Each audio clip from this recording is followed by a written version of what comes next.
जय हिंद दोस्तों, स्वागत है आपका हमारे चैनल लेटेस्ट लर्न फार्मेसी में। हम पढ़ रहे फार्मास्यूटिकल ऑर्गेनिक केमिस्ट्री थर्ड की सेकेंड यूनिट, जिसमें हमने फर्स्ट लेक्चर में देख लिया था कि जियोमेट्रिकल आइसोमेरिज्म कहते हैं कि इसको है एंड होता क्या है, एंड उसके अंदर नोमेनक्लेचर के बारे में भी पढ़ा था, जिसमें हमने इजेड कन्फर्मेशन एंड हमारा सिस ट्रांस कन्फर्मेशन कन्फिगरेशन था एंड हमारा सिन एंटी कन्फर्मेशन था या कन्फिगरेशन था।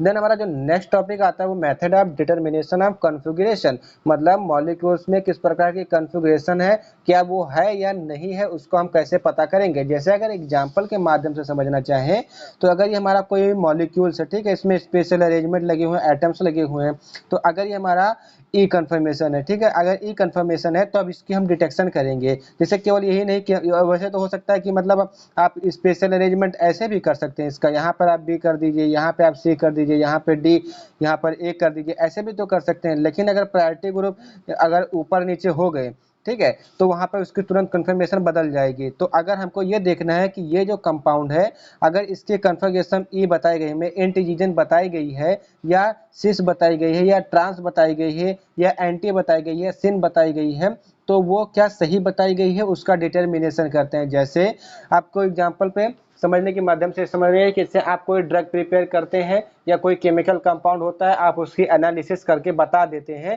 कि ये कंपाउंड प्योर है कि नहीं है। ठीक उसी प्रकार से आप इसमें क्या करेंगे, इस मॉलिक्यूलर स्ट्रक्चर को कुछ टेस्टिंग करेंगे, जिसके आधार पर आप बता देंगे कि या ई कंफर्मेशन दे रहा है या जेड कंफर्मेशन दे रहा है, या आपका सिस है या ट्रांस है, तो ईटी से इसमें बता देता है। ठीक है, तो method of determination of configuration.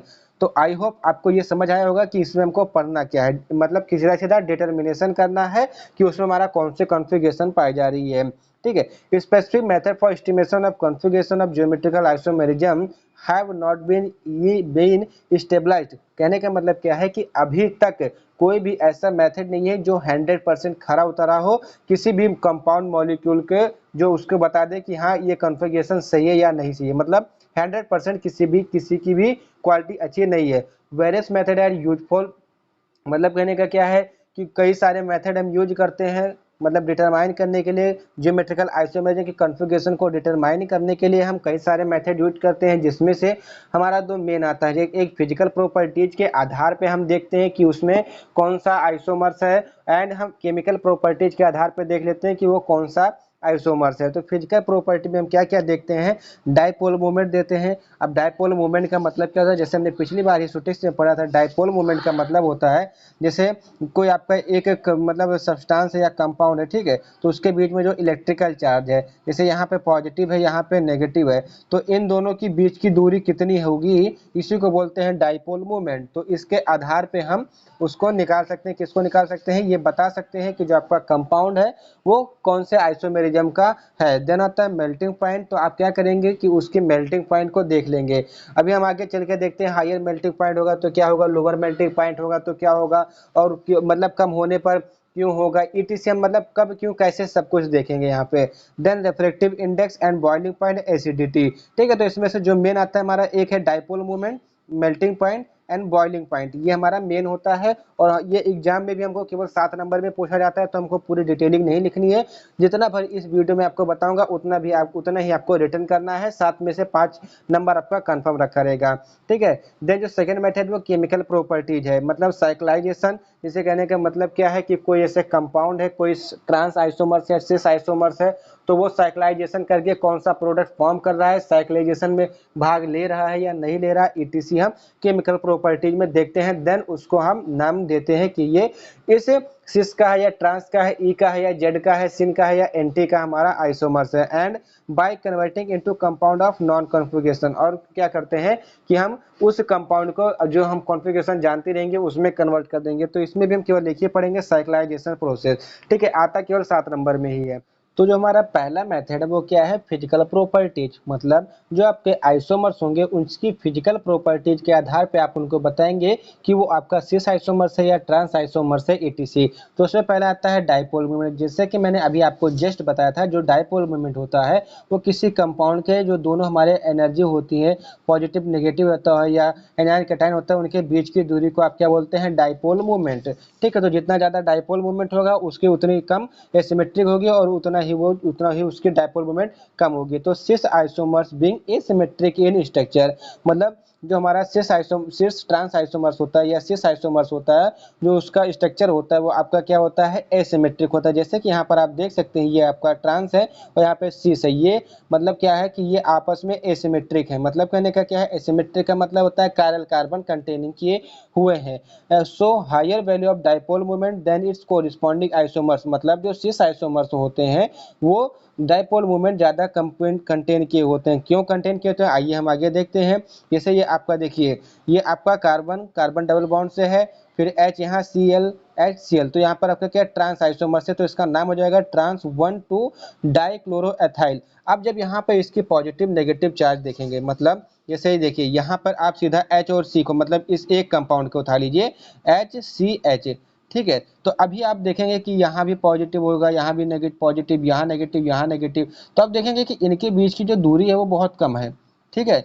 तो जब इनके बीच की दूरी होगी तो डायपोल मूवमेंट भी क्या होगा, कम होगा, ठीक है। तो इसमें सिमेट्रिक आपकी ज्यादा दिख रही है, इसके लिए यहाँ पे डायपोल जो मूवमेंट होगा वो कम होगा। और वहीं आप यहाँ पे देखिए सिस ट्रांसफर्स में देखिए, अब यहाँ पे जब देखेंगे तो Cl यहाँ पर है और H यहाँ पर, ये भी माइनस देता है, ये भी ये प्लस देता है, ठीक है। तो आप देखेंगे कि जो इसके प्लस माइनस के बीच की दूरी है वो काफी दूर है, इसमें बीच में कोई अवरोधक नहीं लग रहा है, ठीक है। तो इसका मतलब जो इसकी डायपोल मोमेंट होती है 1.89 होती है और वही ट्रांस की जो होती है 0.01 होती है। और हायर दी सिमेट्री, अगर उसमें सिमेट्री ज्यादा मात्रा में दिखाई दे रही है तो उसका डायपोल मोमेंट कम होगा, ठीक है। तो यहाँ पर आप देख सकते हैं कि इसमें सिमेट्री कम दिख रही है, इसमें सिमेट्री ज्यादा दिख रही है। तो आई होप आपको जो डायपोल मोमेंट वाला कॉन्सेप्ट है वो क्लियर हो गया होगा, ठीक है। जो हमारा नेक्स्ट पैरामीटर है वो है मेल्टिंग पॉइंट। अब मेल्टिंग पॉइंट के आधार पे आप बता सकते हैं कि ये जो कंपाउंड है ये सिस आइसोमर्स है या ट्रांस आइसोमर्स है। तो ट्रांस आइसोमर्स है हायर मेल्टिंग पॉइंट, मतलब जो हमारे ट्रांस आइसोमर्स होते हैं उनके पास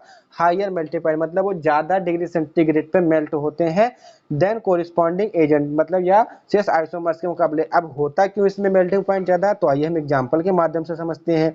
जैसे आप यहाँ पर आप देख लीजिए, ये सिस आइसोमर्स है और ये ट्रांस आइसोमर्स है। तो आप सिस आइसोमर्स में ये देख रहे होंगे कि जो COH ग्रुप है इन दोनों के बीच में स्टेरिक इनहिंड्रेंस हो रहा है, मतलब दोनों आपस में रिपल्सन कर रहे हैं, दोनों पास पास हैं।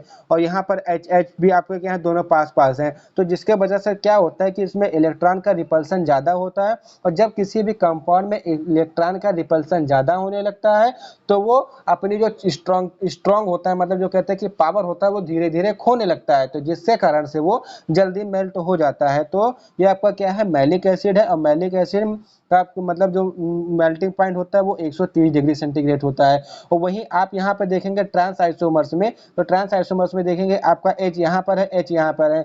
तो इसके बीच में स्टेरिक हिंड्रेंस होने से पहले इनको कार्बन से होकर गुजरना पड़ेगा। क्योंकि इनको कार्बन से होकर गुजरना पड़ेगा तो इनके ऊपर कोई इफेक्टिव नहीं होगा। इसका मतलब जो इनकी बॉन्ड लेंथ होगी वो उतनी ज्यादा मजबूत हो जाएगी, मतलब काफी मजबूत हो जाएगी, जिसकी वजह से जो इसका मेल्टिंग पॉइंट होता है वो हाई होता है। और इसका मेल्टिंग पॉइंट कितना होता है, 302 डिग्री सेंटीग्रेड। कितना फर्क है आप देख लीजिए। Due to presence of special atom very closely, जिससे कि मैंने अभी आपको बताया कि due to presence of special item very closely melting point are low, और उनका मेल्टिंग पॉइंट लो हो जाता है। क्यों हो जाता है, क्योंकि उनमें इलेक्ट्रॉन का रिपल्सन ज्यादा होने लगता है। जेन जो थर्ड पैरामीटर है वो हमारा क्या है, सॉल्युबिलिटी। तो सॉल्युबिलिटी को समझने से पहले हम एक चीज ये देख लेते हैं कि ऐसे कंपाउंड जो टाइटली पैक्ड होते हैं, मतलब उनका जो इंट्रामोलिकुलर फोर्स होता है वो एकदम मतलब बहुत ही अच्छे रूप से बंधा हुआ होता है, तो उसको अगर हम किसी सॉल्वेंट में डिजॉल्व करते हैं तो इजिली डिजॉल्व नहीं होता है, ठीक है। तो सेम उसी प्रकार सिस आइसोमर्स होते हैं वो लेस क्लोजली पैक्ड होते हैं, मतलब जो इनके बीच में इलेक्ट्रॉन का रिपल्सन ज्यादा होने के कारण इसमें जो बॉन्ड होता है वो मतलब कमजोर हो जाता है। क्योंकि ये दोनों आपस में इलेक्ट्रॉन का रिपल्सन कर रहे थे, उधर से वो ढकेलेंगे, उधर से वो ढकेलेंगे, तो जिसकी वजह से जो उनमें इंट्रामोलिकुलर फोर्स होता है वो कम हो जाता है। और जब इंट्रामोलिकुलर फोर्स कम हो जाएगा तो जो उसके बॉन्ड्स होंगे वो जल्दी से जल्दी टूट जाएंगे जब किसी आप सॉल्वेंट में मिलाएंगे।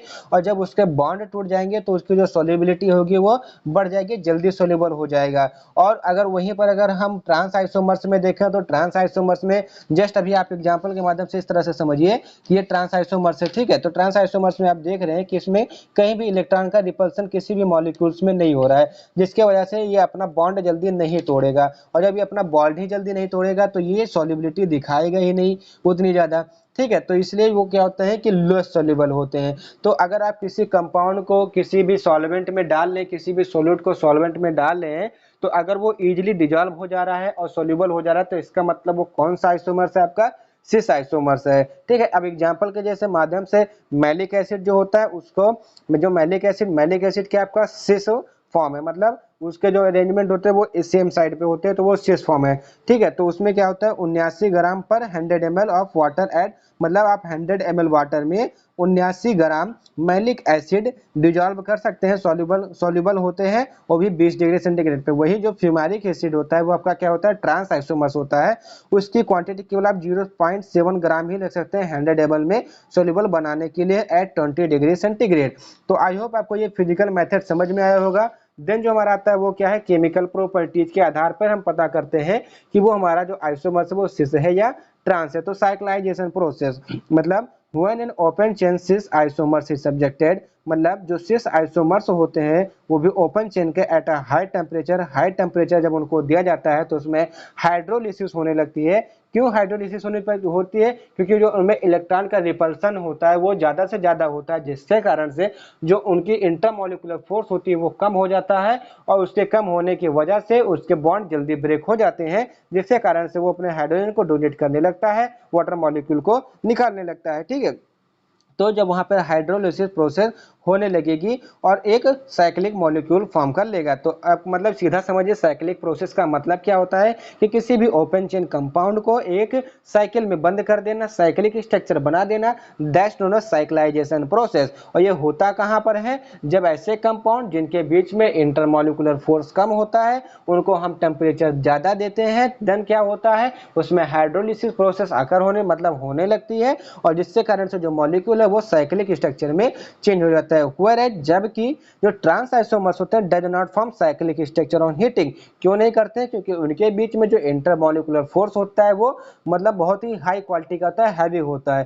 ठीक है, अब एग्जांपल के माध्यम से अगर हम देखें तो आपका सिसमेलिक एसिड है, क्योंकि जो इसके स्पेशल अरेंजमेंट है वो आपके सेम साइड पे है। अगर स्पेशल अरेंजमेंट अपोजिट साइड पे होते तो आपका ये कौन सा फ्यूमारिक एसिड हो जाता है। तो जब आप इसको 100 डिग्री सेंटीग्रेड में कैटालिस्ट के प्रेजेंट में जब हीट करेंगे तो ये मैलिक अनहाइड्राइड बना लेगा। ये जो मैलिक हाइड्राइड तो क्या हो जाएगा आपका कि हेट्रोसाइक्लिक कंपाउंड बना देगा। तो ये हेट्रोसाइक्लिक कंपाउंड आपका बन गया जो कि एक पायरोलेटेड है। ठीक है, H2 को आप वो एलिमिनेट कर देगा। तो वही अगर आप दूसरा देखें ट्रांस आइसोमर्स में तो ये फ्यूमारिक एसिड है, इसकी अरेंजमेंट आप देख सकते हैं कि HHCOOH। ठीक है, तो ये हमारा क्या है फ्यूमारिक एसिड है, और जब आप इसको हीट करेंगे तो ये मैलिक एसिड में कन्वर्ट हो जाएगा। मतलब कहने का क्या है कि मैलिक एसिड में कन्वर्ट होने का मतलब क्या है कि इसने साइक्लाइजेशन नहीं किया, जैसे ये इस रूप में चेंज होगा ना कि इस रूप में। मतलब जब फ्यूमारिक एसिड को आपने हीट किया तो जिसके स्पेशल अरेंजमेंट है वो दोनों साथ साथ में आ गए, और जब ये दोनों साथ साथ में हो जाएगा तो सिस मैलिक एसिड। तो जब आपका सिस मैलिक एसिड बन गया देन आप उसको टेम्परेचर प्रोवाइड करेंगे, देन वो साइक्लाइजेशन करेगा, ना कि डायरेक्ट आपने ट्रांस आइसोमर्स को हीट किया देन वो साइक्लाइजेशन प्रोसेस नहीं किया। तो यही इसकी खासियत होती है कि जो ट्रांस आइसोमर्स होते हैं उनको हीट करने पर साइकिल नहीं फॉर्म करते हो, चाहे हेट्रोसाइक्लिक हो या कोई भी साइक्लिक रिंग फॉर्म नहीं करते हैं। Apart from the physical and chemical properties, अगर केमिकल एंड प्रॉपर्टीज को छोड़ दिया जाए तो cis and trans isomers can be also detected by, तो जो सिस एंड ट्रांस आइसोमर्स होते हैं उसको आप एक और मेथड से डिटरमाइन कर सकते हैं, जैसे एक्सरे डिफ्रैक्शन के द्वारा, यूवी विजुअल रेज के द्वारा, आईआर के द्वारा, एनएमआर के द्वारा। तो मैंने आपको ये सब इस वीडियो में इसलिए नहीं बताया क्योंकि ये जो क्वेश्चन आता है आपका 7 नंबर में आता है, और जब आप एग्जाम में लिखने के बैठेंगे तो इतना आप लॉन्ग नहीं लिख पाएंगे। तो आई होप आपको वीडियो समझ में आया होगा। अगर वीडियो आपको समझ में आया तो चैनल को सब्सक्राइब कीजिए, वीडियो को लाइक कीजिए एंड कमेंट करके हमको जरूर बताइए कि आपको वीडियो कैसा लगा।